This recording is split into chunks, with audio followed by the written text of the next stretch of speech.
तो ये है सेंसे, जिसकी अपनी जिंदगी में बस एक ही ख्वाहिश है कि वो सुकून से मर सके। और एक दिन आखिरकार जब उसने अपनी जिंदगी से हार मान के ऐसा करने की कोशिश की तो अचानक ही एक ऐसे मैजिकल वर्ल्ड में पहुंच जाता है जहां उसे बिल्कुल भी नहीं होना चाहिए था, क्योंकि उसके पास सिर्फ और सिर्फ लेवल 1 के स्टैट्स होते हैं। जितने भी हीरोज अब तक इस वर्ल्ड में आए हैं, सेंसे उन सब में सबसे ज्यादा कमजोर है और उसके पास कोई स्पेशल स्किल भी नहीं। इसलिए सबको ऐसा लग रहा होता है कि शायद सेंसे गलती से इस वर्ल्ड में आ गया, लेकिन उसके पास एक ऐसी स्पेशल एबिलिटी मौजूद होती है जिसके रिवील होने के बाद लिटरली डीमन लॉर्ड तक उसे फटती है। सेंसे नाम का ये आदमी अपनी जिंदगी से परेशान होकर अपनी माशुका सच्चान के साथ इस दुनिया से जाने का फैसला करता है और वो लोग खुद को एक लाल धागे से बांध लेते हैं ताकि दोनों हमेशा आफ्टर लाइफ में साथ रह सकें। देख के तो ऐसा लग रहा था कि दोनों इस तेज बहाव वाले नदी में कूदकर अपनी जान देंगे, पर इससे पहले कि वो लोग ऐसा कुछ कर पाते हैं वहाँ एंट्री होती है अपने ट्रक कुन की, जो उन दोनों को हिट करके वहीं खत्म कर देता है। और फिर बताया जाता है कि इस तरह एक राइटर और उसकी लवर का अंत हुआ। इसके बाद फिर सेंसे को दिखाया जाता है जहां उसकी आंख एक चर्च जैसी जगह पे खुलती है। उसे लगता है कि शायद लोग मरने के बाद यहीं आते हैं, तो एक लेडी आके उसे कहती है कि नहीं, ये कोई स्वर्ग या नर्क नहीं है जहां लोग मरने के बाद आते हैं। इस लेडी का नाम है एनते, जो दूसरे वर्ल्ड से आने वाले लोगों को गाइड करने का काम करती है। एनते अब सेंसे को इस वर्ल्ड के बारे में बताती है कि तुम्हारे वाले से बिल्कुल ही अलग है। यहाँ ह्यूमंस के साथ साथ कई सारे बीस्ट, मॉन्स्टर्स और डीमंस भी रहा करते हैं। तुम इस वर्ल्ड में टेलीपोर्ट होकर आए हो ताकि यहाँ के लोगों की हेल्प कर सको और इस दुनिया को आने वाले खतरों से बचा सको। जिसका मतलब कि सेंसे, जो शांति से अपनी लवर के साथ मरना चाहता था, वो अब एक दूसरे वर्ल्ड में आके फंस गया है। एनते उसे इस वर्ल्ड के बारे में और भी चीजें बता ही रही होती है कि तब तक सेंसे ढेर सारी जहरीली पिल्स खा लेता है ताकि वो दोबारा मर सके, लेकिन तभी जल्दी से एनते अपने मैजिक से उसे ठीक कर देती है। देखो, तुम्हें ये सब करने की कोई जरूरत नहीं, मैं वैसे भी जीना नहीं चाहता। तो एनते उसे कहते हैं कि तुम ऐसा नहीं कर सकते, तुम्हें यहाँ भेजा गया है ताकि तुम इस वर्ल्ड को बचाओ। सेंसे कहता है कि मुझे इस दुनिया की कोई परवाह नहीं और फिर से उन जहरीली पिल्स को उठा के खाने लग जाता है। तो एनते उसे समझाती है कि तुम्हें चुना गया है और तुम्हें इस बात को एक्सेप्ट करना ही होगा। सेंसे पूछता है, तो किसने चुना मुझे? मैं तो बस आराम से मरना चाहता था। तो एनते फिर समझाती है कि तुम्हें हमारे एक सीक्रेट एजेंट ट्रक कुन ने यहाँ भेजा है। वो सिर्फ उन लोगों को ही मारने जाता है जो अपनी लाइफ से बहुत परेशान होते हैं और ट्रक कुन उन्हें मार के एक नई जिंदगी देता है। जो सुनकर सेंसे को बहुत ही गुस्सा आता है, क्योंकि इस ट्रक कुन की वजह से उसकी लवर उसे दूर हो गई और फिर एक सिगरेट लेकर वहीं बैठ के फूकने लग जाता है ताकि जल्दी से जल्दी अपने आप को मार सके। एनते अब सेंसे के स्टैट्स देखने की कोशिश करती है कि वो कितना पावरफुल है, क्योंकि दूसरे वर्ल्ड से आने वाले हर एक इंसान के पास कुछ न कुछ यूनिक पावर्स तो होती ही हैं। लेकिन जब उसने सेंसे के स्टैट्स देखे तो ऐसा कुछ भी नहीं होता, क्योंकि उसका लेवल है सिर्फ 1। अब तक के जितने भी एडवेंचरर्स इस वर्ल्ड में आए हैं, सेंसे उन सबसे ज्यादा कमजोर है, जो देख के वो खुद भी काफी हैरान होती है और उसे लगता है कि शायद इस बार ट्रकोन से कुछ गलती हो गई है। तभी सेंसे बैठे बैठे बोर हो जाने की वजह से अब बाहर जाने लगता है। तो एनते उसे रोकते हुए समझाते हैं कि ऐसा मत करो, तुम बहुत ही कमजोर हो, बाहर की दुनिया में टिक नहीं पाओगे। लेकिन उसे कोई फर्क ही नहीं पड़ रहा होता और कहता है कि तुम चिंता मत करो, बाहर जाके सबसे पहले मैं मरने के लिए एक अच्छी सी जगह ढूंढूंगा। तो एनते कहती है कि कम से कम तुम जाने से पहले अपने लिए एक प्रोफेशन चुन लेना चाहिए कि तुम इस वर्ल्ड में क्या बनोगे। इसमें भला चुनना क्या है, मैं तो हमेशा से ही एक राइटर हूँ। और ये कहते हुए सेंसे चला जाता है। एनते उसे देख के बहुत ही हैरान होती है, क्योंकि वो आज तक किसी भी ऐसे इंसान से नहीं मिली। हर बार जब भी कोई बाहर की दुनिया से आता था तो उनके पास कुछ न कुछ स्पेशल पावर जरूर होती थी, लेकिन सेंसे उन सबसे बिल्कुल ही अलग है और शायद एनते सालों से किसी ऐसे के आने का इंतजार कर रही थी। इधर अब सेंसे को दिखाया जाता है जो बाहर आके अभी भी उन जहरीली पिल्स को ऐसे खा रहा था जैसे वो कोई टॉफी है। तभी ऊपर से एक लड़की की आवाज आती है जिसे एक पेड़ जैसे दिखने वाले मॉन्स्टर ने जकड़ रखा था और वो सेंसे से हेल्प मांग रही होती है, लेकिन उल्टा वो तो बस वहाँ खड़ा उसे चिल्लाते हुए देखता रहता है और कहता है, क्या नजारा है, मरती हुई औरतें कितनी ब्यूटीफुल लगती हैं। अरे पागल हो क्या, मेरी हेल्प तो करो। तो सेंसे उसे बचाने की एक्टिंग करते हुए कहता है, देखो मेरे हाथ तो वहाँ तक पहुँच ही नहीं रहे। इतने में तभी वो मॉन्स्टर अब सेंसे को भी जकड़ लेता है और दोनों साथ में लटकने लगते हैं। उस लड़की को बड़ा गुस्सा आता है कि तुम मेरे साथ आगे क्यों लटक गए, तुम्हें तो मुझे बचाना चाहिए था। और उसे बताते हैं कि इन प्रीम मॉन्स्टर्स के पास लाइफ फोर्स को खींचने की पावर होती है, कुछ ही देर में अब हम दोनों मारे जाएंगे। लेकिन भाई अपने सेंसे को कोई फर्क ही नहीं पड़ रहा होता, क्योंकि एक तरह से उसके मरने की विश पूरी हो जाएगी। वो मॉन्स्टर अब धीरे धीरे दोनों का लाइफ फोर्स खींचने लग जाता है और उस लड़की को लगता है कि सेंसे टपक गया। उसकी बॉडी में अब उन पिल्स की वजह से काफी सारा पॉइजन आ चुका था, तो अब उसे एब्जॉर्ब करने पर उल्टा बेचारे ट्री मॉन्स्टर में ही जहर फैल जाता है और ना चाहते हुए भी सेंसे की जान बच जाती है। उसके पॉइजन की वजह से वो मॉन्स्टर वहीं खत्म हो जाता है। तभी कहीं से एक ऑटोमेटिक आवाज आती है जो बताती है कि सेंसे ने प्री मॉन्स्टर को पॉइजन डैमेज देकर खत्म कर दिया। तो अब उसका लेवल बढ़ के 1 से 3 हो चुका है। वो लड़की तो काफी खुश होती है क्योंकि सेंसे ने उस मॉन्स्टर को हरा दिया, पर बेचारा खुद बड़े दुख में होता है क्योंकि उसने अब तक 5 बार मरने की कोशिश की और मरा एक बार भी नहीं। बिल्कुल आरसीबी जैसी किस्मत हो गई बेचारे की। वो लड़की सेंसे को जान बचाने के लिए थैंक्स कहती है और अपने टाउन में चलने के लिए इन्वाइट करती है एक थैंक यू के तौर पर। लेकिन उसी वक्त अचानक उसकी नजर उस लाल धागे पर जाती है जो उसकी लवर सच्चान ने उसे बांधा था। वो सोचता है कि अगर इस वर्ल्ड में मैं टेलीपोर्ट हुआ तो जरूर सच्चान भी आई होगी और अब सेंसे को जीने के लिए एक नया मकसद मिल जाता है और वो ये कि अपनी लवर सच्चान को ढूंढकर उसी काम को पूरा करना जो अधूरा रह गया था।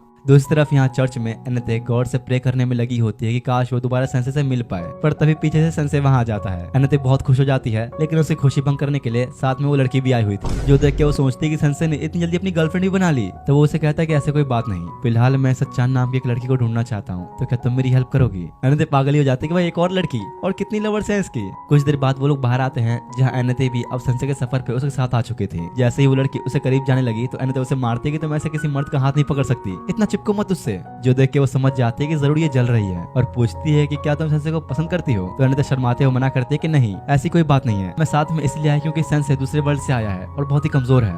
कमजोर? ऐसा तो हो ही नहीं सकता, क्योंकि इस आदमी ने अभी अभी एक प्रीम मॉन्स्टर को मार के मेरी जान बचाई है। जो सुनकर एनेते हैरान होने के साथ साथ उदास भी होती है कि सेंसे ने एक लड़की को बचाया, और सोचती है कि काश मैं होती उसकी जगह पे। इधर सेंसे कबाड़ में एक कॉफिन ढूंढ लेता है जो उसके लिए बिल्कुल परफेक्ट होगा, और वो तामा और एनेते से कहता है कि मैं सोने जा रहा हूँ, तुम लोग अपना देख लो। वो लड़की गुस्सा करते है कि मेरा नाम तामा नहीं है, समझे? लेकिन फिर भी वो दोनों मिलकर उसका यही नाम रख देते हैं। अब काफी घंटों बाद का सीन दिखाया जाता है, जहाँ उन्हें चलते चलते शाम हो गई थी। तामा और एनेते पूरे रास्ते उस कॉफिन को खींचते आ रहे होते हैं जिसमें सेंसे लेटा हुआ था, और बहुत थक जाने के बाद गुस्से में उससे कहते कि आखिर तुम बाहर क्यों नहीं आ रहे? तुम्हारे पैरों में मेहंदी लगी है क्या? चल क्यों नहीं रहे? लेकिन सेंसे कोई जवाब नहीं देता, तो वो सोचती है कि कहीं ये अंदर तो नहीं टपक गया। जिसके बाद अब फाइनली काफी घंटों तक चलने के बाद तीनों एक सिटी में पहुंचते हैं। सेंसे आसपास देख के कहता है कि ये जगह इतनी भी बुरी नहीं, ये भी एक काफी ब्यूटीफुल वर्ल्ड है। जिसके बाद सेंसे तामा और एनेते किंग के पैलेस में उससे मिलने पहुंचते हैं, जहाँ उसकी एक छोटी बेटी भी होती है, शार्लेट। एनेते किंग को बताती है कि सेंसे दूसरे वर्ल्ड से आया है और एक एडवेंचरर है, जो सुनकर किंग बड़ा खुश होता है और आज रात उन्हें यहाँ रुकने का मौका देता है, जो कि वो चाहता था कि सेंसे अपनी एडवेंचर्स की स्टोरी सुनाए, जो किंग को सुनना काफी पसंद है। तो बेचारा अब सेंसे क्या ही करे, एडवेंचर के नाम पे तो वो बस कॉफिन में ही लेटा हुआ था। तो किंग से कहता है ठीक है, अब मैं आपको बताऊंगा कॉफिन में लेटना कैसा होता है। जो सुन के किंग की वहीं फट जाती है कि भाई ये कैसा एडवेंचर हुआ। तो फिर थोड़ा माहौल ठीक करने के लिए एनेते उसे शार्लेट के बारे में पूछती है। हाँ, मुझे तुम लोगों से इसी बारे में कुछ राय लेनी थी। असल में बात यह है कि किंग शार्लेट की शादी करना चाहता है, और उसके पास शार्लेट के होने वाले पति के तौर पर 2 दावेदार हैं, पर उसे समझ नहीं आ रहा कि वो इन दोनों में से किसे चुने, और साथ ही शार्लेट भी काफी कंफ्यूज है। इसलिए किंग उन तीनों से राय मांगता है। तो सेंसे कहता है कि आखिर तुम कैसे बाप हो, जो राय तुम्हें अपनी बेटी से लेनी चाहिए वो मुझे इस एडवेंचर से पूछ रहे हो। और ये कह के वो चला जाता है।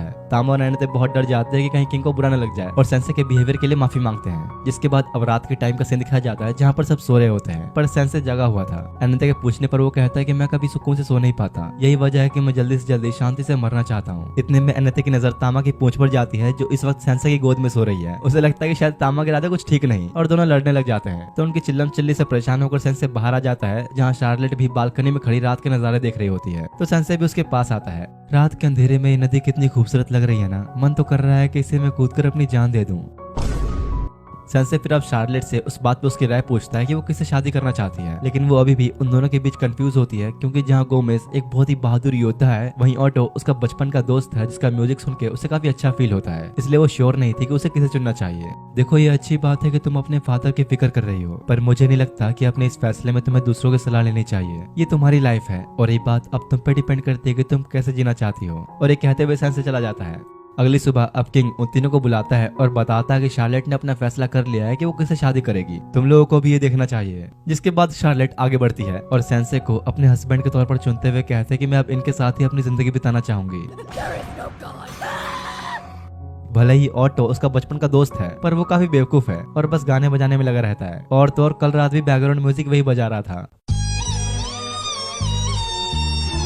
और गुम्मेद शार्लेट को इसलिए पसंद नहीं क्योंकि उसकी बॉडी से काफी बदबू आती है। किंग शार्लेट पे काफी गुस्सा होता है कि तुमने कैसा फैसला किया है, पर क्योंकि बेचारी अब सेंसे की बातों से काफी मोटिवेट हो चुकी थी, तो अपने बाप को ही जवाब देती है कि मेरी जिंदगी मेरी मर्जी, मैं जो फैसला लूं। तभी इन लोगों की बकवास सुनकर गोमेज गुस्से में आकर अपना मास्क उतारता है, और तब पता लगता है कि असल में तो डार्क लॉर्ड का सर्वेंट है, जो शार्लेट से शादी करके राज्य को अपने कब्जे में लेकर अपने लॉर्ड को गिफ्ट करना चाहता था, पर अब वैसा नहीं कर पाएगा। और सभी से कहता है तुम लोगों में से कोई नहीं बचेगा, तुम सबके सब मेरे हाथों मारे जाओगे। और गुस्से में सब कुछ तोड़फोड़ करते हुए सारे गार्ड्स को मारने लग जाता है। तो मुझे लगता है कि सर्वेंट कम बैल ज्यादा है। तामा भी फाइट बैक करने की कोशिश तो करती है, पर गोमेज को एक खरोच तक नहीं आ रही होती, और ऑटो को गाना बजाने के अलावा कुछ आदत था नहीं, तो वही करता है। ऐसे माहौल में भी गाना बजाने लग जाता है। सेंसे इधर गोमेज से रिक्वेस्ट करते हुए कहता है, जरा सुनिए, क्या आप हम दोनों को थोड़ा पहले मार सकते हैं? और सेंसे शार्लेट का हाथ पकड़ लेता है। ठीक है, तुम्हें ठिकाने लगाने के बाद मैं इस राज्य को मिट्टी में मिला दूंगा। देखो इससे हमारा कोई लेना देना नहीं, जो चाहे वो करो, बस पहले मुझे मार दो। और क्योंकि यार शार्लेट ने सेंसे के साथ शादी करने का फैसला किया था, तो इसका मतलब ये होता है कि वो अपने हस्बैंड के साथ जिएगी भी और मरेगी भी। पर जैसे ही गोमेज दोनों को मारने के लिए आगे बढ़ता है, शार्लेट को समझ में आ जाता है कि उसने बहुत ही गलत फैसला किया, क्योंकि अगर वो मर गई तो इस राज्य को संभालने वाला कोई भी नहीं बचेगा। सेंसे भी उसे रोता देख उसकी फीलिंग्स समझ जाता है और एंड मौके पे उसे खुद से दूर कर देता है। लेकिन इससे पहले कि गोमेज सेंसे को मारता, एनेते एक शील्ड बना देती है जो इतना पावरफुल होता है कि उल्टा गोमेज के ही सींग टूट जाते हैं। मौका देखते ही तामा भी अपना फाइनल अटैक करके गोमेज को सीधे दीवार पार करवाते हुए नदी में फेंक देती है।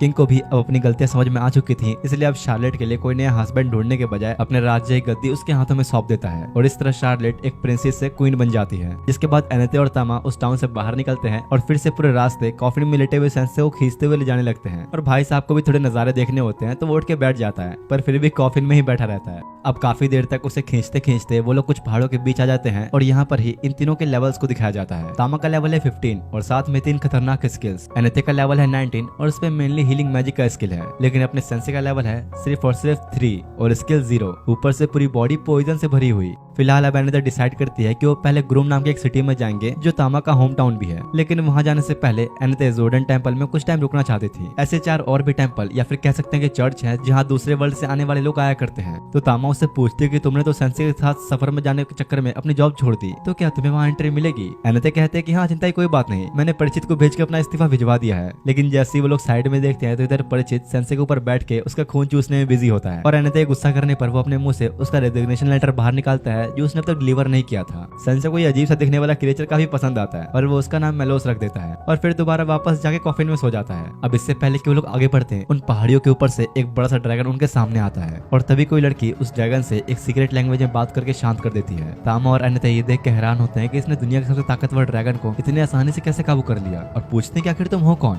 शायद तुम लोगों को अंदाजा नहीं, लेकिन इस एरिया में अभी सिर्फ मेरे ही मॉन्स्टर्स घूम रहे हैं, तुम्हें जल्दी यहाँ से निकलना चाहिए। उन दोनों के पीछे पड़ा कॉफिन देखकर उसे लगता है कि शायद कोई मर चुका है, तो सेंसे बाहर आके कहता है कि शायद तुमने गलत समझ लिया, मैं तो बस थोड़ा आराम फरमा रहा था। एनेते कहते हैं कि प्लीज इसे माफ कर देना, ये बंदा थोड़ा अजीब है, बाहरी दुनिया से जो आया है। बाहरी दुनिया का नाम सुनकर वो लड़की ऐसे गुस्से में आ जाती है कि जैसे दूसरे वर्ल्ड से आए लोग उसके लिए कट्टर दुश्मन हो, पर एकदम से उन तीनों पर ही अटैक कर देती है। एनेते उसे रोकने की कोशिश तो करती है पर कोई फायदा नहीं होता, क्योंकि ये लड़की बहुत ही पावरफुल है और तुम्हें थोड़ी देर बाद पता लगेगा कि कौन है ये। इस लड़की का ऑरा इतना पावरफुल होता है कि वो दोनों खड़े भी नहीं हो पाते और उसके चेस्ट पर डार्क लॉर्ड का निशान होता है। तो सेंसे अब खुद आगे आके उसके पास चला जाता है, क्योंकि उसकी दुश्मनी सिर्फ दूसरे वर्ल्ड से आए लोगों से है और उसे कहता है कि तुम जो चाहो मेरे साथ कर सकती हो। वो लड़की भी अपना मौका बिल्कुल भी नहीं गवाती और अपने हाथों को सेंसे के आर पार कर देती है। याद रखना, मेरा नाम है वार्डेलिया और तुम्हारा खेल यहीं खत्म होता है। एनेते और तामा की हालत पहले खराब हो चुकी थी और सेंसे का इतना खून बहता देख वो लोग वहीं बेहोश हो जाते हैं। वार्डेलिया अब जाहिर ही होती है कि तभी सेंसे खड़ा होकर फिर से उसके सामने आ जाता है। तुम्हारी तरह मैं भी पहले किसी से इतनी नफरत करता था, मैं समझ सकता हूँ कि मुझ पर अपना गुस्सा निकालने के लिए भी तुम्हारे पास एक वजह होगी। सेंसे का इतना खून बहने के बाद भी वो इस तरह उससे बातें कर रहा है। ये देख के वार्डेलिया भी काफी डर गई और अपने ड्रैगन पे बैठ के जल्दी से वहां से निकल जाती है और सेंसे वहीं पे गिर जाता है। मिलोस पत्थरों के पीछे छुपकर ये सब देख रहा था और तीनों को बचाने के लिए जल्दी से उन्हें कारपेट पे लेकर टेंपल के अंदर पहुंचता है और यहाँ के प्रीस्ट एनेते की ही एक दोस्त ईशा थी, वो उन सबको हील कर देती है। जिसके बाद अब कुछ घंटों बाद का सीन दिखाया जाता है जहां सेंसे एक जहर की बोतल खरीदता है जो कि मॉन्स्टर्स के लिए एक बहुत ही अच्छा पॉइजन है। तो इसलिए दुकानदार को लग रहा था कि शायद सेंसे इसे मॉन्स्टर्स को मारने के लिए खरीद रहा है, लेकिन वो पूरी पॉइजन की बोतल खुद ही पीने लग जाता है ताकि जल्दी मर सके। पता नहीं बेचारे के मरने की ख्वाहिश कब पूरी होगी। इधर ईशा एनेते के साथ बैठे उस पर गुस्सा हो रही होती है, क्योंकि उसने एक दूसरे वर्ल्ड से आए इंसान के चक्कर में अपनी जॉब छोड़ दी और ईशा का मानना है कि ये लोग बिल्कुल भी ढंग के नहीं होते, अपनी पावर्स पे हमेशा घमंड करके उसे गलत यूज करते हैं। तभी कोतारो नाम का एक रैपर वहां आता है और उन्हें अपने अनलिमिटेड मनी स्किल्स दिखाकर इंप्रेस करने का ट्राई करता है, लेकिन उल्टा आयशा उसकी बेइज्जती करके भगा देती है। देखा तुमने, मैंने कहा था ना कि सारे दूसरे वर्ल्ड से आए लोग एक जैसे ही होते हैं। तो एनेते उसे समझाते कि नहीं, सेंसे अलग है, उसके पास भले ही कोई स्किल नहीं लेकिन फिर भी उसने हमें डार्क लॉर्ड से बचाया। जो सुनकर ईशा बहुत हैरान होती है कि ऐसा कैसे हो सकता है, क्योंकि डार्क लॉर्ड को तो दूसरे वर्ल्ड से आए हीरोज ने 7 दिन पहले ही हरा दिया था। तभी एक बड़े से ड्रैगन को दिखाया जाता है जो उन हीरोज के कब्जे में था जिन्होंने मिलकर डार्क लॉर्ड को हराया और उनमें से ही एक उसके सिंहासन पे बैठा होता है। तुम भले ही अब जितनी कोशिश कर लो, तुम्हारा मास्टर कभी वापस नहीं आ सकता। और बाहर चट्टानों पे खड़ी वार्डेलिया डार्क लॉर्ड के कैसल को देख रही होती है, क्योंकि असल में वो उसका फादर था। वार्डेलिया डार्क लॉर्ड की इकलौती बेटी थी और उसके फादर के कैसल पर अब दूसरे वर्ल्ड से आए लोगों ने कब्जा कर लिया है। तो इस तरफ इधर एनेते और तामो को समझ नहीं आ रहा होता कि अगर डार्क लॉर्ड पहले ही मर चुका है तो आखिर वो लड़की कौन थी और फिर सेंसे के इस वर्ल्ड में आने का क्या मतलब। उन्हें मामला कुछ अजीब तो लगता है, लेकिन फिलहाल वो इन सब बातों को छोड़कर शॉपिंग पे जाना चाहते थे, इसलिए वो दोनों अब सेंसे को एक बड़े से आर्मर में छुपा देते हैं ताकि वो फिर से कोई मुसीबत में ना फंसे। भाई इस सूट में तो आराम से 4 सेंसे फिट आ जाएंगे। अब तभी दिखाया जाता है कि टाउन में वुल्फ के ऊपर बैठे कुछ लोगों की एंट्री होती है और का लीडर सुजुकी सभी लोगों से आके कहता है अब कोई खतरा नहीं रहा, डार्क लॉर्ड अब नहीं रहा, तो तुम सब अब सुकून से जी सकते हो। सब लोग खुश होते कि फाइनली अब हर कोई आजाद है।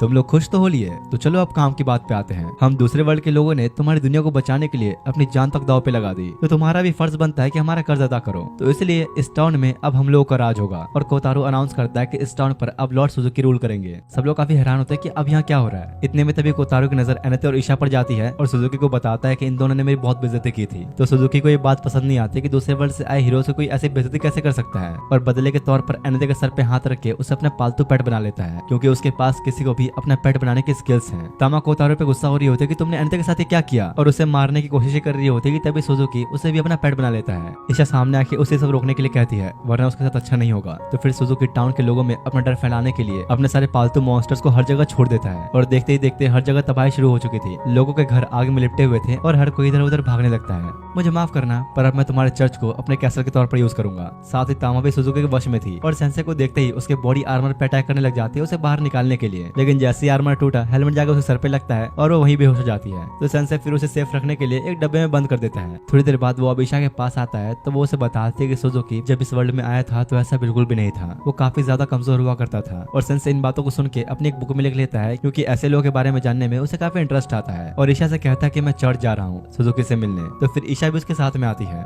कुछ देर बाद अब दोनों चर्च के गेट के सामने खड़े होते हैं। देखो मैं अब भी कह रही हूँ, तुम्हें कोई प्लान के बिना अंदर नहीं जाना चाहिए। जो सुनकर सेंसे अपनी जहर वाली बोतल निकालता है। तो ईशा को लगता है कि चलो ठीक है, जरूर उसके पास कोई प्लान होगा। लेकिन सेंसे ने तो खुद के पीने के लिए बोतल निकाली थी, जो देख के ईशा सदमे में ही चली जाती है। और सेंसे अब गेट खोल के सीधा अंदर पहुंच जाता है। फिर अब सेंसे सुजुकी के सामने आके उसे बताता है कि मैं तुम्हारी कहानी में काफी इंटरेस्टेड हूँ, इसलिए मैं तुम्हारे बारे में एक नॉवल लिखना चाहता हूँ। अच्छा तो सही है, फिर तुम मेरी हीरोगिरी के चर्चे अपने नॉवल में लिखना चाहते हो? तो नहीं, बल्कि मैं एक ऐसे इंसानी कहानी लिखना चाहता हूँ जिसे अपनी जरूरत से ज्यादा पावर ने अंधा कर दिया। सुजुकी गुस्से में अपने बीस्ट को अटैक करने के लिए भेजता है, पर ईशा बीच में आके उन सबको एक करके मारने लगती है और अपने सेंसे भाई साहब नॉवल लिखने में बिजी हो जाते हैं। पर ईशा उन सबको ज्यादा देर तक संभाल नहीं पाती और मौका देख के सुजुकी कुछ मैजिक अटैक्स करता है। लेकिन इससे पहले कि वो उन्हें लगता, मेलोस बीच में आ जाता है और सुजुकी का किया गया अटैक उसकी तरफ ही आ जाता है। दरअसल यार मेलोस ने अभी वही आर्मर का हेलमेट पहना हुआ है जो सेंसे ने पहले पहना था, और इसकी खासियत है मैजिक अटैक्स को डिफ्लेक्ट करना। कोतारो की भी ये देखा फट जाती है, क्योंकि उनके पास अब कोई भी वुल्फ नहीं बचा। लेकिन सुजुकी ने अभी भी एक को बचा कर रखा हुआ था और अपने सबसे पावरफुल वुल्फ को समन करता है, जिसने आते ही एकदम से जाके सेंसे के शोल्डर पर अटैक किया और उसे बाइट कर लेता है। पर क्योंकि उसकी बॉडी में सिर्फ और सिर्फ जहर ही भरा हुआ था, तो वो अब उस वुल्फ में भी चला जाता है और उसका खेल वहीं खत्म। दोनों की फट जाती है कि भाई अब क्या करें, और कोतारो जल्दी से वहां से भाग निकलता है। बुरी तरह फंस जाने पर सुजुकी अब अपने सबसे फाइनल वेपन एनेते को समन करता है और उसके ऑर्डर्स पर वो जाके ईशा पर अटैक भी कर देती है। पर ईशा अपनी ही दोस्त से लड़ना नहीं चाहती थी, तो अब सेंसे उसके सामने आता है ताकि उसे अपनी बातों से समझा सके। अरे बेवकूफ, तुम्हें मजाक लगता है क्या? मेरे स्पेल को अपनी बातों से खत्म करोगे? सेंसे अब एनेते से बात करना शुरू करता है और जैसा कि उसने सोचा था, एनेते उसे चाह के भी मार नहीं पाती, जो देख के सुजुकी जबरदस्ती उसे ऑर्डर देता है कि तुम्हें उसे मारना ही होगा। लेकिन एनेते सेंसे को मारने के बजाय उल्टा खुद को ही मार लेती है और वो सुजुकी के कंट्रोल से फ्री हो गई। उसे अपनी आंखों पर यकीन नहीं हो रहा होता कि इतनी खतरनाक स्किल को सेंसे ने बस अपनी बातों से खत्म कर दिया। सुजुकी अपनी इतनी ज्यादा बेइज्जती झेल नहीं पाता और अपने आप को चाकू से मारने वाला होता कि तभी सेंसे ने आकर उसे रोक लिया। देखो मेरी नॉवल अभी कंप्लीट नहीं हुई, तो तुम ऐसा नहीं कर सकते। और सेंसे उसे अपनी पूरी कहानी बताने के लिए कहता है, जिसके बाद अब सीन जाता है उसके पास्ट में, जहाँ हमेशा वो अपने स्कूल के बच्चों से बुली हुआ करता था। हर कोई बस उसे अपने एक पेट के तौर पर यूज किया करता था। सुजुकी ने मरने के बारे में भी कई बार सोचा, पर उसमें ये करने की भी हिम्मत नहीं थी। लेकिन फिर एक रात उसे ट्रक ने हिट किया और अगले पल उसकी आंख ईशा के सामने खुली। सुजुकी को ये स्किल मिली थी कि वो किसी को भी अपना पेट बना सकता है, जो कि देखा जाए तो सही में काफी अच्छी स्किल है। लेकिन इसके बावजूद टाउन के लोगों ने कभी उसके साथ अच्छा सलूक नहीं किया। वो हमेशा खुद को इम्प्रूव करने की कोशिश करता रहता, पर किसी ने भी उसकी रिस्पेक्ट नहीं की। और जिस बंदे ने इतना कुछ सहा हो, वो हीरो के बजाय विलन बनना ही पसंद करता है। और उसकी पूरी कहानी सुनने के बाद सेंसे कहता है, तो फाइनली मेरी नॉवल खत्म हुई। ये कहानी है एक ऐसे दुखी इंसान की जिसे इस दुनिया में एक हीरो के तौर पर जीने का एक मौका मिला, पर अपनी कमजोरी के कारण न ही वो एक हीरो बन पाया और न ही विलन। और सेंसे इस नॉवल को नाम देता है no longer allowed in another world, और यही नाम इस एनिमे का भी है। अचानक ही अब उस बुक से एक तेज लाइट बाहर निकलने लगती है और उसके सारे के सारे पेपर्स सुजुकी को चारों तरफ से घेर लेते हैं। तभी वहाँ एक टेलीपोर्टेशन मैजिकल सर्कल अपीयर होता है और देखते ही देखते सुजुकी अपनी जगह से गायब हो जाता है। ईशा और एनेते बहुत ही हैरान होते हैं। उन लोगों ने आज से पहले ऐसा कभी नहीं देखा था, क्योंकि सेंसे ने किसी तरह सुजुकी को वापस अपने वर्ल्ड में भेज दिया। और अब उसके स्टैट्स में एक स्पेशल स्किल ऐड हो जाती है, जो कि है राइटिंग। शायद सेंसे इस वर्ल्ड में आया ही इसलिए है ताकि दूसरे वर्ल्ड से आए बुरे लोगों को वापस भेज सके। और क्योंकि अब सुजुकी वापस चला गया था, तो उसके सारे वुल्फ भी टाउन से चले जाते हैं और तामा भी पहले जैसी हो जाती है। साथ ही ईशा को भी समझ में आ जाता है कि वो सेंसे के बारे में गलत सोच रही थी और एनेते से कहते कि तुम्हें अब उसके साथ ही रहना चाहिए, तुम लोगों के ऊपर और ही बड़े खतरे आने वाले हैं। दूसरी तरफ यहाँ सुजुकी को दिखाया जाता है, जो अपनी दुनिया में वापस आने के बाद अपनी लाइफ की एक नई शुरुआत करना चाहता था, इसलिए वो एक सुपरमार्केट में जॉब ले लेता है। यानी उसे इस वर्ल्ड में वापस भेजना सेंसे का एक सही फैसला था। जिसके बाद अब सीन आता है तीसरे और सबसे बड़े चर्च पर, जहाँ ईशा भी आती है और एक दूसरे प्रीस्ट वुल्फ को देखती है, जो कि बिल्कुल ही बेवड़ा है और टल्ली होकर पड़ा होता है। तभी एक और प्रीस्ट आर्क वहाँ आता है और इन सब का काम एनेथे और ईशा की तरह ही है। अब तभी उन सभी का सीनियर आके उनको अपनी सीटें बिठाता है और इन लोगों की कोई मीटिंग शुरू होने वाली थी। लेकिन उससे पहले एक और प्रीस्ट वहाँ आती है जिसका नाम है आर्या, जो कि एनेथे की रिप्लेसमेंट है। आपस में थोड़ी देर तक नॉर्मल बातचीत करने के बाद मिलर्ड उन सभी से कहता है कि मुझे तुम लोगों से दूसरे वर्ल्ड से आए लोगों के बारे में कुछ बात करनी थी। दरअसल वो आप चाहते हैं कि हम टेलीपोर्टेशन बंद कर दें, जहाँ से दूसरे वर्ल्ड के लोग आते हैं, क्योंकि डार्क लॉर्ड हार चुका है और उसकी जगह दूसरे वर्ल्ड से आए हीरोज ने ही ले ली है, जो कि अब हीरो कहलाने के लायक तो नहीं, क्योंकि वो भी डार्क लॉर्ड जितने ही बुरे हैं। तब ईशा सबको सेंसे के बारे में बताती है, जो खुद दूसरे वर्ल्ड से आया है और अपने जैसे एडवेंचरर्स को उनकी दुनिया में वापस भेज सकता है। किसी को भी यकीन नहीं होता कि क्या सही में ऐसी पावर्स एग्जिस्ट करती है। वो लोग अब इस बारे में बात कर ही रहे होते कि तभी इन सब का लीडर पॉप आ जाता है और वो सेंसे के बारे में और जानना चाहता था।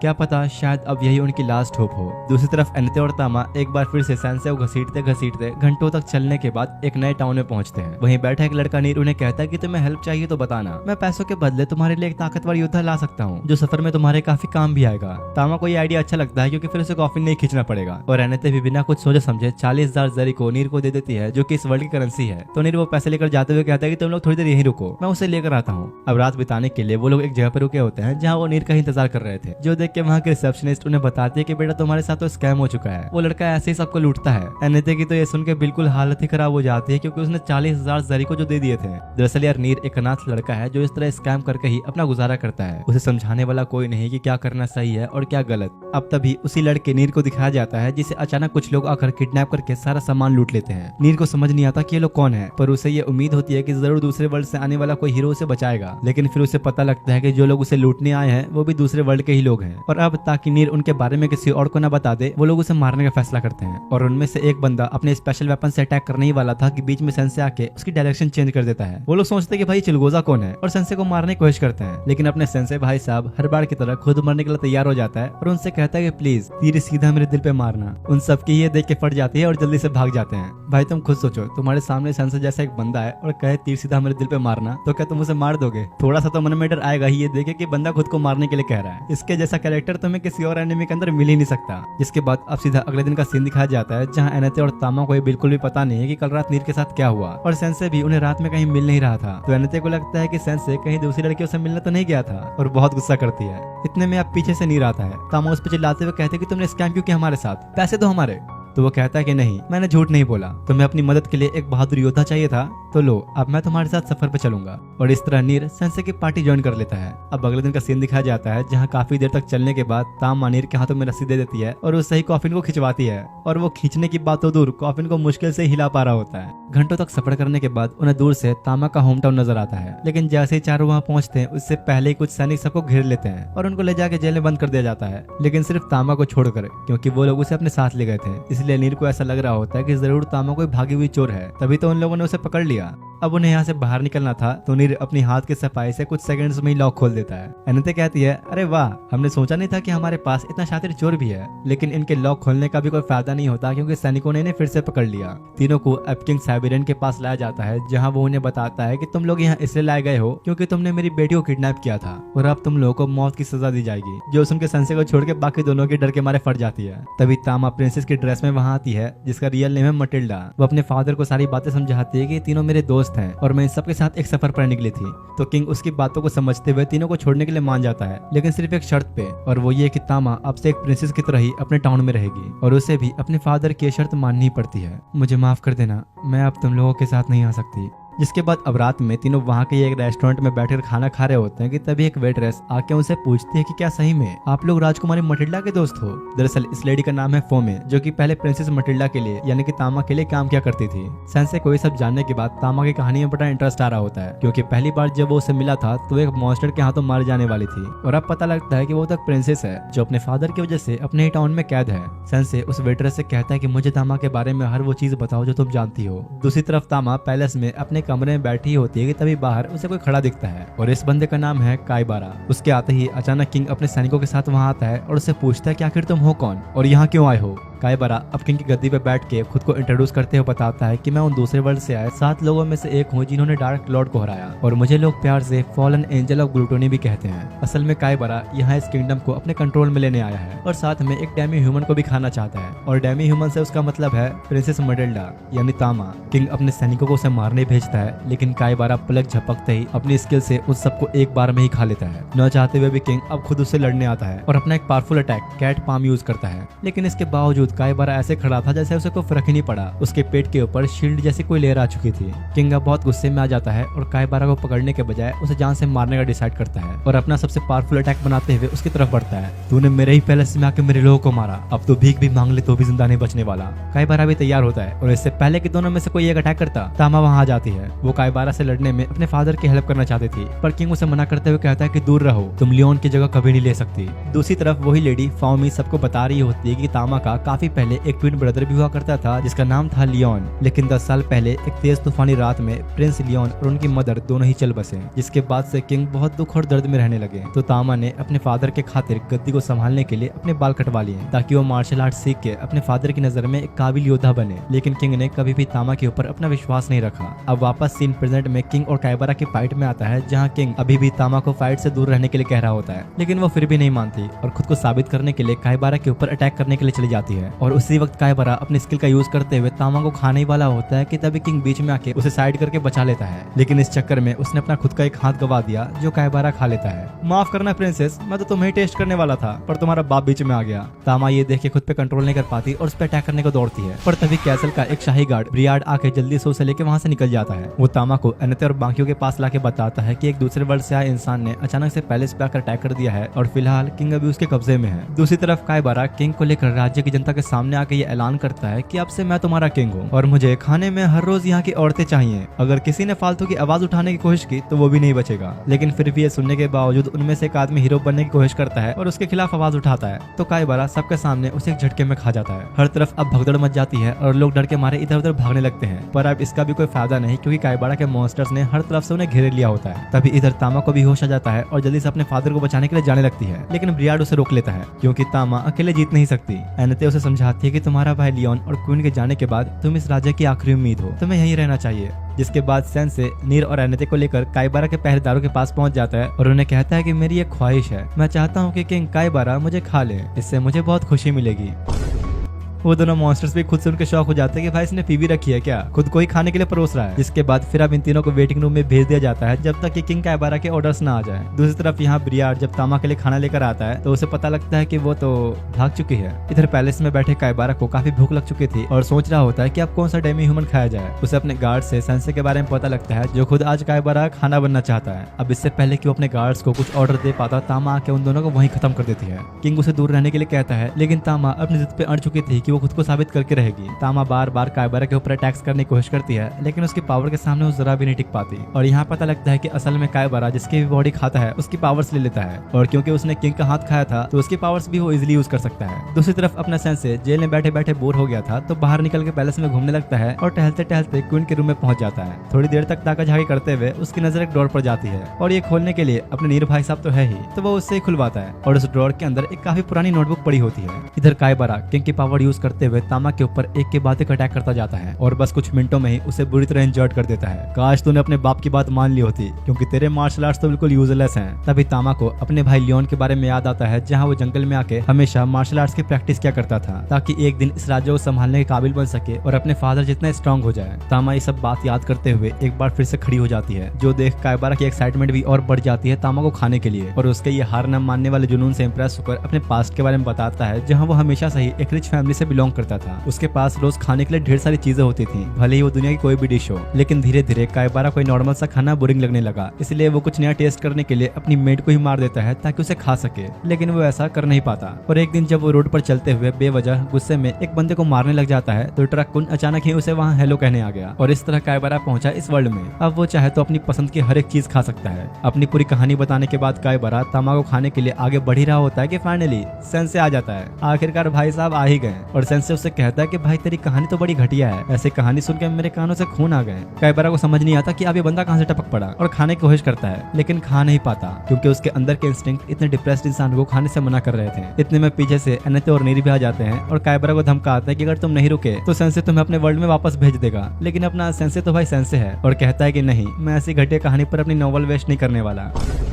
काइबारा अपनी ऐसी बेइज्जती सह नहीं पाता और फुल रेज मोड में आते हुए कहता है, तुम लोगों को शायद अभी मेरी ताकतों का अंदाजा नहीं, अब तुम में से कोई भी यहाँ से बच के नहीं जाएगा। इधर सेंसे ने इस बार तामाई कहानी को लिखा होता है और उसे उसकी नॉवल खोलने के लिए देता है, जिसके बाद ठीक वैसा ही हुआ जैसा पिछली बार हुआ था। लेकिन एनेते को देख के यकीन नहीं होता कि दूसरे वर्ल्ड वालों के अलावा यहाँ के लोगों के ऊपर भी सेंसे की पावर्स काम करती है। सेंसे अब तामा की कहानी एक्सप्लेन करते हुए कहता है कि तुम वो प्रिंसेस हो जिसने अपने भाई और माँ के गुजर जाने के बाद अपने पिता की आखिरी उम्मीद बनने की कोशिश की, लेकिन फिर भी उन्होंने तुम्हें कभी समझा नहीं। तो अब ये तुम्हारे ऊपर है कि तुम्हें अपने फादर की नजरों में एक अच्छी प्रिंसेस बनना है या अपने भाई की जगह इस राज्य को संभालना है। जिसके बाद तामा के हाथों पर डिवाइन बीस्ट क्रेस्ट का एक मार्क चमकने लग जाता है, जो कि असल में उसके हाथों पर बचपन से ही था। लियोन को भी इस बारे में पता था, लेकिन तामा अपने फादर को बताना नहीं चाहती थी। लेकिन असल में तो किंग को भी उसके इस मार्क के बारे में बचपन से ही पता था, पर उसने कभी तामा को ये पावर यूज करना नहीं सिखाया और आज किंग इस बात पे काफी पछता रहा होता है। तामा अब लड़ने के लिए पूरी तरह तैयार होती है, पर काइबारा को तो ऐसा लग रहा होता है कि कुछ भी कर ले, मेरा कहां ही कुछ बिगाड़ पाएगी। लेकिन इस बार ऐसा नहीं होता। तामा कैट डिस्ट्रैक्शन का यूज करते हुए उसका ध्यान इधर उधर भटकाती है और फिर अपने डिवाइन क्रेस्ट का यूज करते हुए काइबारा को बीच से ही चीर डालती है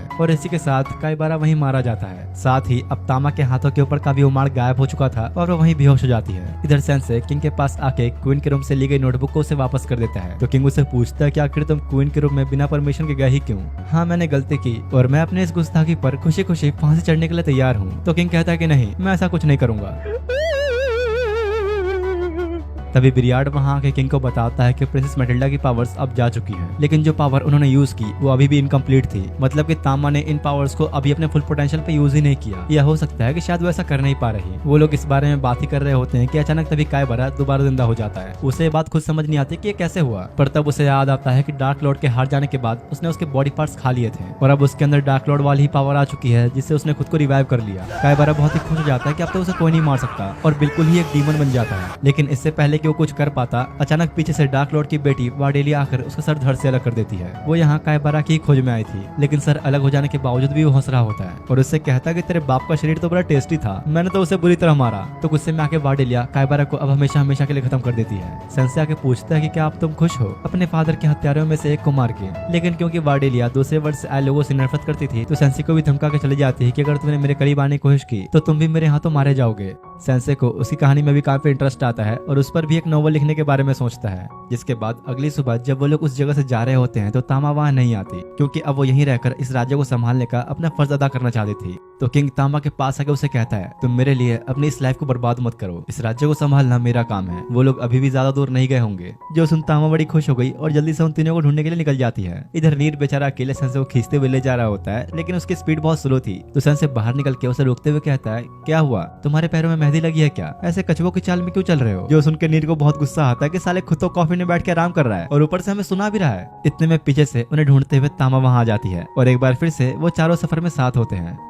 अब ऐसे ही घंटों तक चलते रहने के बाद वो लोग एक नए टाउन में पहुंचते हैं, जहां हजारों साल पुराना एक बहुत बड़ा पेड़ मौजूद होता है, जिसे इस टाउन के लोग वर्ल्ड ट्री भी कहते हैं। और ऐसा कहा जाता है कि ये टाउन बहुत ही खूबसूरत जगह है। लेकिन जैसे ही वो लोग टाउन में एंट्री करते हैं, उनके सामने होता है एक बड़ा सा कैसीनो और हर जगह यहाँ बस जुआरी और शराबी लोग भरे होते हैं। उन सब के होश उड़ जाते हैं, क्योंकि ये जगह उनकी सोच से बिल्कुल ही अलग है। तभी इसी टाउन में रहने वाले एक बूढ़े आदमी से उन्हें पता लगता है कि जगह पहले बहुत शांत और खूबसूरत हुआ करती थी, लेकिन फिर कुछ जुआरी लोगों ने यहाँ आकर एक बहुत बड़ा कैसीनो बना दिया और सबको ही जुए की लत लगा दी। उसके बाद से जगह जगह से काफी सारे जुआड़ी लोग यहाँ आने लगे और तो और वर्ल्ड ट्री के भी पत्ते सूखते जा रहे हैं। जल्द ही अगर कुछ नहीं किया गया तो ये पेड़ भी नहीं बचेगा। लेकिन फिलहाल सेंसे को इन बातों से कोई फर्क नहीं पड़ता, क्योंकि उसकी जहरीली पिल्स खत्म हो चुकी है। इतने में एक और दूसरे वर्ल्ड से आया हुआ बंदा उनके सामने आता है, जो कि काइबारा जैसे लोगों की तरह तो नहीं है, क्योंकि उसे भी इस टाउन की ऐसी हालत का काफी दुख होता है और किसी तरह सब ठीक करना चाहता है। दूसरी तरफ अपने सेंसे भाई साहब टल्ली होने के लिए कुछ शराबियों के पास आकर उनसे एक खतरनाक सी ड्रिंक मांगता है, जिसे पीकर कम से कम उसकी किडनी तो खत्म हो ही जाए। इतने में एक लेडी पीछे से आके उसे कहती है, अगर जन्नत की सैर करना चाहते हो तो मेरे साथ आ जाओ। और फिर वो लेडी सेंसे को अपने बार में लाके कुछ ड्रिंक्स देती है और साथ में इंटरटेन करने के लिए डांस भी करती है।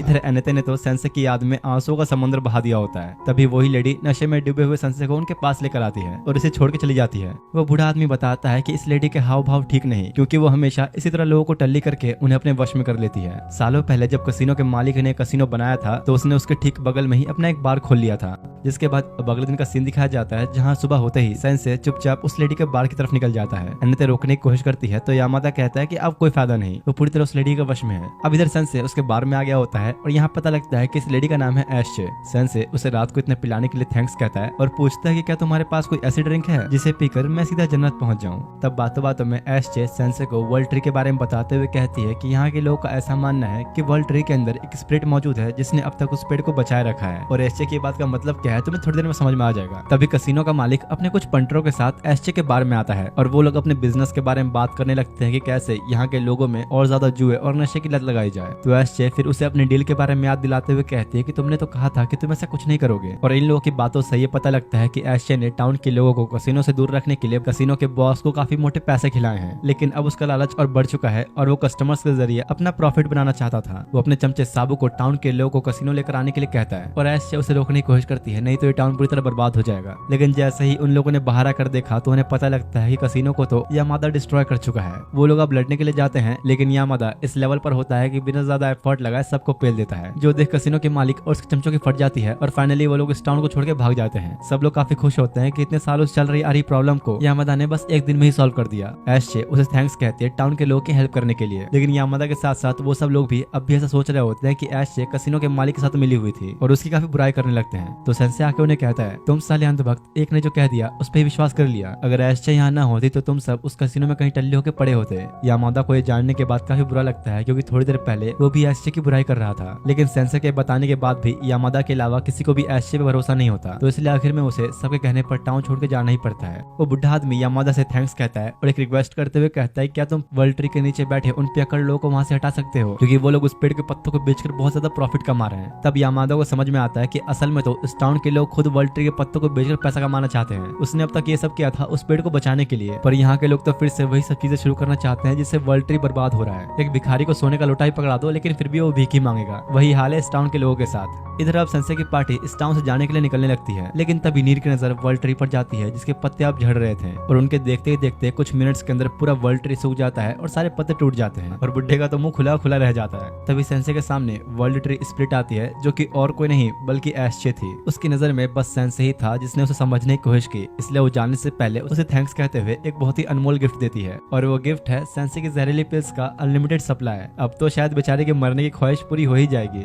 जिसके बाद अब उनकी पार्टी एक दूसरे टेंपल में जाने के लिए आगे बढ़ती है और शॉर्टकट लेने के चक्कर में उन्हें एक रेगिस्तान से होकर गुजरना पड़ता है। सबकी हालत बिल्कुल टाइट हो चुकी थी, पर सेंसे बड़ा खुश होता है और बाहर निकलते हुए कहता है कि काश आज मैं इसी तपते रेगिस्तान में दब के मर जाऊं। वहीं नीर उन्हें बताता है कि अभी हम लोग जिस रेगिस्तान में हैं, मैं पहले यहाँ रहा करता था, ये मेरा एक होम टाउन है। वो लोग इस जगह के बारे में बात कर ही रहे होते हैं कि तभी कुछ राइडर्स वहाँ जाते हैं और कहते हैं कि तुम लोग हमारी टेरिटरी के बॉर्डर पे खड़े हो, तो अब तुम्हें यहाँ से क्रॉस करने के लिए हमें टोल टैक्स देना होगा। एनेते और तामा का इस तपती धूप की वजह से ऑलरेडी काफी मूड खराब होता है और गुस्से में आके उन्हें पीटने लग जाती है। पर इधर अपने सेंसे का तो इस गर्मी की वजह से ऑमलेट बनने वाला होता है, लेकिन इसी बीच उस गैंग का लीडर तोरू सेंसे को अच्छा निशाना समझ के उसे मारने के लिए आगे बढ़ता है। नीर सोचता तो है फाइट करके सेंसे को बचाने की, लेकिन फिलहाल उसके डर के मारे इतनी फट चुकी थी कि वो अपनी स्वॉर्ड भी बाहर नहीं निकाल पाता। तोरू कहता है, बच्चे अगर तू हटा नहीं तो तेरी बॉडी में अपने बिच्छू का ऐसा जहर घुसेड़ूंगा कि तू तड़प तड़प के मरेगा। तभी सेंसे तोरू के पीछे से आके उसे रिक्वेस्ट करते हुए कहता है कि प्लीज जो तुम उसके साथ करने वाले हो क्या तुम मेरे साथ भी कर दोगे, बहुत मेहरबानी होगी तुम्हारी। तो तोरू भी सेंसे की विश पूरी करते हुए अपने बिच्छू का जहर उसके अंदर घुसेड़ देता है। उसे लग रहा था कि सेंसे तो गया, लेकिन उल्टा सेंसे के अंदर भरा जहर उस बिच्छू के जहर से ज्यादा पावरफुल निकलता है और वो भी अपने सेंसे के सामने टिक नहीं पाता। तोरू गुस्से में सेंसे को मारने आगे बढ़ता ही है कि तभी उन्हें किसी वुल्फ की आवाज आती है, जो सुनकर वो बाकी लोग भी डर जाते हैं और उसका साथी तोरू को जल्दी से निकलने के लिए कहता है। लेकिन फिर भी जाते हुए तोरू सेंसे को कहते हुए जाता है कि वो अपने बिच्छू का बदला जरूर लेने आएगा। नीर शर्मिंदा होकर सेंसे से माफी मांगता है कि वो उनसे लड़ने के बजाय वो बस खड़ा देखता रहा। कोई बात नहीं, तुम भी जल्द ही अपने स्वॉर्ड को यूज करना सीख जाओगे। फिलहाल एनेते नीर से कहती है कि अगर तुम सही में इस जगह के बारे में जानते हो तो हमें पहले यहाँ से किसी सेफ जगह पे ले चलो। तो अब नीर शाम होते होते उन्हें एक छोटे से घर के पास लेकर आता है और वहाँ के कुछ बच्चे नीर को पहचान भी लेते हैं, क्योंकि पहले वो इसी ऑर्फनेज में रहा करता था। इस जगह की केयर टेकर एक बुढ़ी औरत होती है जो नीर को देख के काफी खुश होती है और कहती है कि आखिरकार तुम आ ही गए। अब चारों अंदर जाते हैं जहाँ सबके लिए काफी सारा खाना मौजूद होता है और इस सुनसान रेगिस्तान के बीच इन लोगों के पास इतना अच्छा खाना इसलिए है क्योंकि कोई इंसान रोज रात को ऑर्फनेज के बच्चों के लिए बाहर खाना छोड़ जाता है। अचानक अचानक फिर से उन्हें एक वुल्फ की आवाज आती है, जिस वजह से उन्हें काफी अलर्ट रहना पड़ता है क्योंकि ये वुल्फ इस पूरे रेगिस्तान का इकलौता शिकारी है जो इंसानों को भी कच्चा चबा सकता है। जिसके बाद अब रात में सबके सो जाने के बाद सैंसे बाहर आके उस वुल्फ के कारनामा को देखने लगता है कि वो किस तरह अपना शिकार करता है। तभी बाहर से कुछ आवाजें आने पर नीर की भी आंख खुल जाती है और वो खिड़की पर किसी की परछाई देख के डर जाता है। उसकी फट तो गई थी लेकिन फिर भी हिम्मत करके स्वॉर्ड लेकर बाहर आता है, जहाँ उसे वही आदमी मिलता है जो उनके लिए खाना छोड़कर जा रहा था और बहुत डर जाता है। नीर उससे वजह पूछता है करने की तो वो कहता है कि बस मुझे खुशी मिलती है इन छोटे छोटे मासूम बच्चों का पेट भरकर। इस आदमी का नाम है सेतु और वो कुछ देर तक इस तरह बैठकर नीर से बातें करता है, लेकिन फिर कुछ टाइम बाद सुबह हो गई होती है और सेतु नीर को फलों को टोकरी देकर जाने लगता है। तो नीर उसे नाश्ते के लिए रुकने के लिए कहता है पर वो मना कर देता है क्योंकि फिलहाल वो बच्चों के लिए बस इतना करके बहुत खुश है। सेतु फिर अब नीर को कुछ फ्रूट के पेड़ों के पास लेकर आता है जहाँ से वो जितना भी चाहे फ्रूट ले जा सकते हैं। तो नीर जल्दी जल्दी उन्हें इकट्ठा कर लेता है। जिसके बाद जब वो ऑर्फनेज में वापस आया तो तामा और अनिता देखते हैं कि आज तो बड़ा खुश लग रहा है, आखिर मामला क्या है। इतने में वो बूढ़ी औरत आके उन्हें बताती है कि उन छोटे बच्चों में से एक को कुछ बुरे लोगों ने पकड़ लिया है। जब वो लोग देखने के लिए बाहर आते हैं तो यहाँ तोरू अपने बिच्छू चाविस का बदला लेने के लिए आया होता है। नीर एक बार फिर से उन सबको देखते ही काफी डर जाता है और अपनी स्वॉर्ड बाहर नहीं निकाल पाता। तभी चुपके से सेतु आके नीर को साइड में लाता है, जहाँ उसे अभी खुद पे बहुत गुस्सा आ रहा होता है कि आखिर वो लड़की नहीं पा रहा। और सेतु को नीर की ये हालत देख के अपनी कुछ मेमोरीज याद आती है और बताता है कि मेरे साथ भी कुछ टाइम पहले ऐसा ही हुआ था। उस वर्ल्ड में मेरे पास कोई पावर्स नहीं थी और मैं कभी भी अपने साथी की हेल्प नहीं कर पाया, इसलिए मैं नहीं चाहता कि मेरी तरह तुम्हें किसी को खोना पड़े। और तभी सेतु एक वुल्फ में ट्रांसफॉर्म हो जाता है, यानी कि सेतु ही वो वुल्फ है जिसने पूरे इलाके में अपना खौफ बिठा रखा है। सेंसे भी वहीं पास में खड़ा सब देख रहा होता है और अब वो अपनी नई कहानी सेतु के ऊपर लिखने लगता है। इधर सेतु अपने वुल्फ वाले रूप में आके तोरू और उसके साथों से लड़ना शुरू हो जाता है, लेकिन भला अब इतने खूंखार भेड़िए से कौन ही टक्कर ले, इसलिए तोरू उस बच्चे को छोड़कर जल्दी से वहां से भागने लगता है। सेतु किसी को भी भागने देना नहीं चाहता था और मारने के लिए उसका पीछा कर ही रहा होता है कि तब भी नीर हिम्मत करके अपनी स्वॉर्ड निकाल के सेतु के खिलाफ खड़ा हो जाता है। नीर उसे समझाता है कि तुम एक अच्छे इंसान हो, तुमने उन बच्चों को बचा लिया तो अब तुम्हें रुक जाना चाहिए। लेकिन इस वक्त सेतु आउट ऑफ कंट्रोल हो चुका था और उल्टा नीर के ऊपर ही हमला करने लगता है, जो देख के नीर ने कुछ भी न करते हुए अपनी स्वॉर्ड नीचे रख दी। और फाइनली नीर कैसा करते ही किसी तरह सेतु खुद पे कंट्रोल लाता है, जिसके बाद अब वो सबको अपनी पास्ट की स्टोरी बताता है कि कैसे उसने एक एक्सीडेंट में काफी पहले अपने पेरेंट्स को खो दिया था और वो हमेशा अकेला जीता रहा। काफी सारे लोग उसे बुरा भला भी सुनाते हैं, लेकिन एक दिन कहीं से उसकी लाइफ में एक लड़का आता है जो अक्सर सेतु की मदद क्या करता था और देखते देखते टाइम बीतने के साथ दोनों काफी अच्छे दोस्त भी बन गए। लेकिन ये सब ज्यादा दिन तक नहीं चल पाया, कुछ लोगों ने उसके दोस्त को बुरी तरह पीटा। सेतु ने उसे बचाने की कोशिश तो की थी पर अपने पैरों की वजह से वो ऐसा नहीं कर पाया। तो इस पर सेंसे कहता है नहीं, वजह तुम्हारे पैर नहीं थे, तुम उसे बचा नहीं पाए क्योंकि तुम में हिम्मत ही नहीं थी। तो नीर ये सुन के गुस्सा करता है कि आखिर तुम ऐसा कैसे कह सकते हो, लेकिन फिलहाल अभी यही सच है। अब सेतु पर लिखी हुई सेंसे की बुक चमकने लगती है और सारे पेजेस उसे घेर लेते हैं। सेंसे कहता है कि भले ही तुमने कुछ गलतियां की हैं पर इसकी वजह से ही तुमने काफी सारे अच्छे काम भी किए हैं, जैसे कि ऑर्फनेज की रक्षा करना और यहाँ के सारे बच्चों का पेट भरना। जाने से पहले अब वो बच्चे भी सेतु को अलविदा कहते हैं और वो अपने वर्ल्ड में टेलीपोर्ट हो जाता है। सेतु ठीक उसी जगह पर टेलीपोर्ट होता है जहां ट्रक ने उसे हिट किया था और उसका वही दोस्त उसे उठाने उसके पास आता है। दूसरी तरफ डार्क लॉर्ड के कैसल का सीन दिखाया जाता है, जहां एक लेडी को वहां का बारटेंडर बता रहा होता है कि कैसे one of the fallen angel Kaibara को कुछ लोगों ने मार दिया है और दूसरा fallen angel of misery Sengoku रेगिस्तान में ड्वार्फ्स से फाइट करने में स्ट्रगल कर रहा है। वो अभी तक ये जंग जीत नहीं पाया और ये लेडी जिसे ये बारटेंडर ये सब कुछ बता रहा है और कोई नहीं बल्कि अपने सेंसे की लवर सच्चान है। इधर ड्वार्फ्स के किंगडम को दिखाया जाता है, जहाँ इस जगह को हथियाने के लिए fallen angel of misery Sengoku अपनी सेना के साथ लड़ रहा है। ईशा और वुल्फ भी ड्वार्फ्स के किंगडम को बचाने के लिए आए होते हैं, लेकिन वो ऐसे टाइम पे भी पीने में बिजी था। तो ईशा उसे कहते कि अबे बेवड़े, कम से कम अभी तो पीना छोड़ दे। जिसके बाद वुल्फ अपने मैजिक का यूज करते हुए सेनगोकू की आर्मी को एक बड़े से टोर्नेडो में फंसा देता है, इसलिए मजबूरी में उन सबको पीछे हटना ही पड़ता है और वापस चले जाते हैं। लेकिन तभी ईशा टोर्नेडो के अंदर सेंसे को देखती है जो कि हवा में झूल रहा होता है। उन लोगों के चले जाने पर ड्वार्फ्स का किंग डोरान चर्च और पॉप को इस तबाही का जिम्मेदार ठहरा रहा होता है, क्योंकि उनकी वजह से ही ऐसे खतरनाक लोग इस वर्ल्ड में आए हैं। तो वुल्फ कहता है कि भाई हमें क्या पता था कि वो कमीने डार्क लॉर्ड को हराने के बाद उसकी जगह ले लेंगे। जिसके बाद अनिते, तामा और नीर भी आते हैं और ईशा अनिता से पूछते कि सेंसे ठीक तो है ना। तो वो पीछे से आते हुए कहता है हाँ, बदकिस्मती से मैं बच तो गया लेकिन मेरा प्यारा कॉफिन टूट गया। अरे अरे तुम उसकी चिंता मत करो, मैं तुम्हें कॉफिन दिला दूंगी। तभी वुल्फ आता है और मिलोस की नजर उसकी फीमेल मिलोस से मिलती है और अपने भाई को देखते ही प्यार हो जाता है। सेंसे वुल्फ का शुक्रिया करता है उस टोर्नेडो में फंसाने के लिए, क्योंकि काफी टाइम बाद उसे नियर डेथ एक्सपीरियंस मिला। ईशा अब अनिते और बाकियों को ड्वार्फ्स और फॉलन एंजल सेनगोकू के बीच की वॉर के बारे में बताती है, जो फिलहाल ड्वार्फ्स के किंगडम के लिए ही चल रही है। तो तामा बताती है कि मैं पहले ही काइबारा नाम के एक फॉलन एंजल को हरा चुकी हूँ, लेकिन वुल्फ को यकीन नहीं होता और कहता है कि जरूर वो बहुत कमजोर रहा होगा। फॉलन एंजल्स को हराना एरेगेलो की बस की बात नहीं। लगता है तुम हमें हल्के में ले रहे हो, तुम सेंसे के बारे में नहीं जानते। ये अपनी पावर से किसी को भी उसके वर्ल्ड में वापस भेज सकता है। तो वुल्फ कहता है कि हाँ, मैंने इसके बारे में सुना तो है, पर मुझे नहीं लगता कि सेंसे जैसा कोई फॉलन एंजल को हरा सकता है। दूसरी तरफ सेनगोकू वापस कैसल में लौट आया होता है और बताता है कि फिलहाल आज तो हमें जंग छोड़नी पड़ी, लेकिन कल हम इसे कंटिन्यू करेंगे। तो वही बारटेंडर उसे मना करते हुए कहता है, नहीं तुम नहीं, इस काम के लिए अब कोई और जाएगा। और वो फॉलन एंजल ऑफ ग्रीड को भेजने का फैसला करता है। वैसे यार देखो, इस एनिमे के अंदर बताया तो नहीं गया, लेकिन मुझे ऐसा लगता है कि अब बारटेंडर ही इन सब का लीडर है और सबसे स्ट्रॉन्ग भी। इधर अब सेंसे को दिखाया जाता है जहाँ वो मेलोस के उदास चेहरे को देख के समझ जाता है कि लौंडा प्यारे पड़ चुका है और कहता है कि चलो ठीक है, तुम्हारी लव स्टोरी को आगे बढ़ाने में मैं हेल्प करूंगा। इसके बाद दोनों वुल्फ के पास जाते हैं जहाँ उसके साथ एक फीमेल मेलोस भी होती है और काफी सारी लड़कियों ने उसे घेर रखा होता है। और क्योंकि भाई मुझे वुल्फ की परिचित का नाम नहीं पता, तो मैं उसे फीमेल मेलोस ही बोलूंगा। वुल्फ के वहां से जाने के बाद सेंसे अब हर जगह उसका पीछा करने लगता है, जहाँ वुल्फ एक घर के पास आकर दरवाजा खटखटाते हुए कहता है, ये मैं हूँ, बाहर आओ। लेकिन कोई गेट नहीं खोलता। ठीक है, मैं इस जंग के खत्म होने के बाद दोबारा आऊंगा। सेंसे देख के समझ जाता है कि जरूर वो अपनी लवर से मिलने आया होगा और चुपचाप वहां से चला जाता है। इसके बाद अगले दिन का सीन दिखाया जाता है जहां डोनान फिर से अपनी डॉर्फ्स की आर्मी के साथ वॉर में उतरता है और इस बार डॉर्फ्स की साइड ही जीत रही होती है। तब ईशा की नजर एक ड्रैगन के ऊपर पड़ती है जो तेजी से उनकी तरफ ही आ रहा होता है और असल में ये डार्क लॉर्ड का ड्रैगन है। वुल्फ बड़े कॉन्फिडेंस में होता है क्योंकि उसने पहले भी बहुत से ड्रैगन्स को मार गिराया था, लेकिन इससे पहले कि वो अटैक करता उसकी नजर ड्रैगन के ऊपर बैठे हुए शख्स पे पड़ती है जो सेनगोकू नहीं, फॉलन एंजल ऑफ ग्रीड होती है। वुल्फ उसे देख के बहुत ही हैरान हो चुका था और वहीं खड़ा फ्रीज हो जाता है, कुछ भी नहीं कर पाता। ईशा उसे रोकने की कोशिश तो करती है, लेकिन एंजल ऑफ ग्रीड के सामने उसका टिक पाना बहुत ही मुश्किल है। और तभी यहाँ पता लगता है कि असल में वुल्फ इस फॉलन एंजल का मास्टर हुआ करता था, इसलिए ग्रीड अब वुल्फ को उठा के ले जाती है और मजबूरी में उन्हें ये वॉर बीच में रोकनी पड़ती है। और जिस तरह ग्रीड वुल्फ को लेकर गई, ईशा को लगता है कि जरूर वो रिडन टेंपल पे गई होगी। जिसके बाद अब रात का सीन दिखाया जाता है जहाँ सेंसे उसी घर के पास आ जाता है वुल्फ के बारे में कुछ जानने के लिए। लेकिन हैरानी की बात तो ये होती है कि जब वो दरवाजा खुलता है तो एक बूढ़ी औरत बाहर निकलती है। सेंसे खुद शौक में होता है और उसे कुछ समझ ही नहीं आता।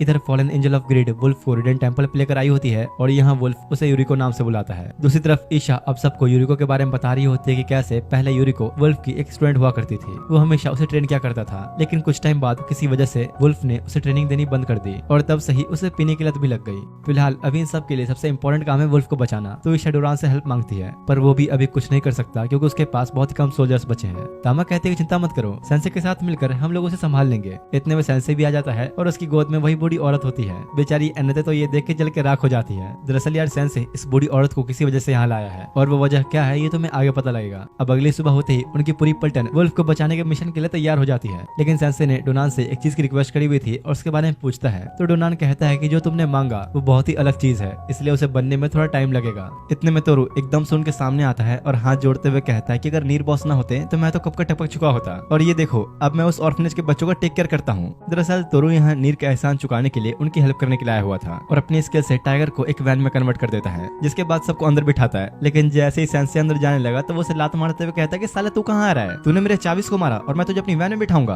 और तोरू बाकी सबको लेकर निकल जाता है। तामो उसे रोकते हुए सेंसे को लेने के लिए कहती है, पर वो नहीं मानता। इधर वो बूढ़ी औरत सेंसे से कहती है कि मैं भी तुम्हारे साथ वुल्फ से मिलने जाना चाहूंगी। अब फिर से एनेते और बाकी को दिखाया जाता है जहाँ वो लोग रिडन टेंपल पहुंच जाते हैं और यहाँ काफी सारे प्रीस्ट घायल पड़े हुए थे, मतलब कि यूरिको यहीं पर है। जैसे ही वो लोग अब टेंपल के अंदर जाते हैं तो सामने वुल्फ बंधा हुआ मिलता है और यूरिको भी बैठी हुई थी और खुद का इंट्रोडक्शन देते हुए कहती है, मैं हूँ यूरिको, एक दूसरे वर्ल्ड से आने वाली लड़की जिसे वुल्फ ने ट्रेन किया, लेकिन फिलहाल अब मैं एक फॉलन एंजल हूँ। और तभी यूरिको अपने स्किल्स का यूज करते हुए कुछ स्केलेटन्स को समन करती है। तामा, नीर और तोरू उन सबको मारना शुरू कर देते हैं, पर जितना वो अपने अटैक्स कर रहे थे उतना ही वो और ज्यादा बढ़ते जा रहे थे। तो ईशा यूरिको से इन सब की वजह पूछती है कि आखिर तुम ऐसे क्यों बनी, जिस पर फिर वो अपने पास्ट के बारे में बताती है कि जब मैं इस वर्ल्ड में आई तो वुल्फ ने मुझे ट्रेन किया अपने स्किल को सही ढंग से यूज करने के लिए और डार्क लॉर्ड को हराने के लिए। वुल्फ और यूरिको के बीच काफी टाइम तक सब कुछ सही चल रहा था, लेकिन एक दिन एक नई लड़की हिकारी इस वर्ल्ड में टेलीपोर्ट होकर आई, जिसके बाद से ही वुल्फ ने धीरे धीरे यूरिको के ऊपर ध्यान देना छोड़ दिया और हिकारी को ट्रेन करने लगा। यहाँ तक कि उसने उन दोनों के बीच हिकारी को चुना डीमन लॉर्ड से लड़ने के लिए। यूरिको को बहुत ही बुरा लगता है और गुस्से और जलन में आके उसने हिकारी को अपनी स्किल से मार डाला। यही वजह है कि अब यूरिको फॉलन एंजल ऑफ ग्रीड बन चुकी है। लेकिन इससे पहले कि वो दोबारा उन लोगों पर अटैक करती, सेंसे अपनी फरारी में जो उसने डोरान से कह के बनवाई थी उससे बिल्कुल हीरो टाइप एंट्री मारता है और साथ में वो बूढ़ी औरत भी आई होती है, जिसे देखकर यूरिको काफी हैरान हो गई क्योंकि वो बूढ़ी औरत और कोई नहीं बल्कि हिकारी ही है। सेंसे कहता है, मैंने तुम्हारी छोटी बहन की कहानी लिख ली, बस अब तुम्हारी कहानी का पार्ट बचा हुआ है। सब ये सुन के शौक हो जाते हैं कि ये दोनों असल में सगी बहनें हैं और यहाँ पता लगता है कि दरअसल यूरिको हिकारी से हमेशा से नफरत करती थी क्योंकि उसकी वजह से यूरिको को कभी आम लड़कियों की तरह बाहर घूमने का मौका नहीं मिलता था। इसलिए वो जब इस वर्ल्ड में आई तो बहुत खुश थी क्योंकि वो फिर जो चाहे कर सकती थी। लेकिन फिर हिकारी के आ जाने के बाद उससे सब कुछ दोबारा छिन गया और ये बातें याद करके गुस्से में यूरिको हिकारी को मारने वाली होती है कि तभी सेंसे बीच में आ जाता है।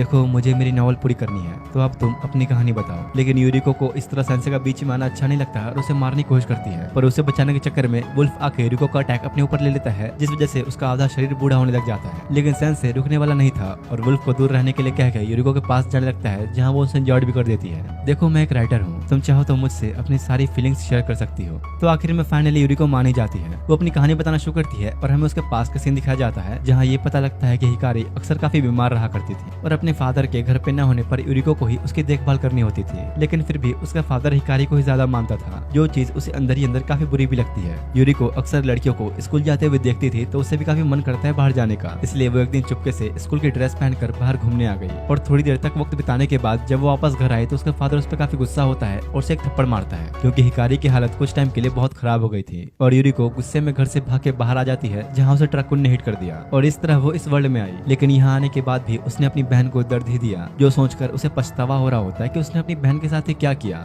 नहीं, तुम गलत नहीं हो, तुमने जो भी किया बस अपनी खुशी के लिए किया। और हिकारी भी यूरिको को गले लगा लेती है, जिसके बाद सेंसे हिकारी की इस वर्ल्ड में आने की असली वजह बताता है कि कैसे यूरिको के चले जाने के बाद वो काफी उदास से रहने लगी थी। हिकारी को ऐसा लगने लगा था कि उसने अपने जीने की उम्मीद ही खो दी। यही वजह है कि ट्रकुन ने उसे भी हिट करके इस वर्ल्ड में भेज दिया। ये जानने के बाद यूरिको को समझ में आता है कि वो अपनी बहन के बारे में कितना गलत सोच रही थी। साथ ही वुल्फ को भी अपनी गलती समझ में आ जाती है, क्योंकि जब हिकारी इस वर्ल्ड में आई थी तो यूरिको उससे मिलकर काफी खुश हुई थी। लेकिन जब हिकारी को यह पता लगा कि उसकी बहन डार्क लॉर्ड को हराने वाली है, तो उसने यूरिको के बजाय खुद को इस काम के लिए आगे रखना चाहा, क्योंकि इस दुनिया में उसे खुश रहने का मौका मिला है। तो हिकारी चाहती थी कि वो अपनी जिंदगी खुल के जी सके। तो शायद अगर वुल्फ ने उस टाइम सही फैसला लिया होता तो ये सब कभी होता ही नहीं। फिलहाल इधर अब दोनों की कहानी लिखने के बाद सेंसे की नॉवल कंप्लीट हो चुकी थी और हर बार की तरह टेलीपोर्टेशन प्रोसेस स्टार्ट हो जाता है और अब यूरिको के किए गए मैजिक का भी असर खत्म हो जाता है, जिससे हिकारी, वुल्फ और बाकी सब भी ठीक हो जाते हैं और इसी के साथ दोनों बहनें वापस अपने वर्ल्ड में चली जाती हैं।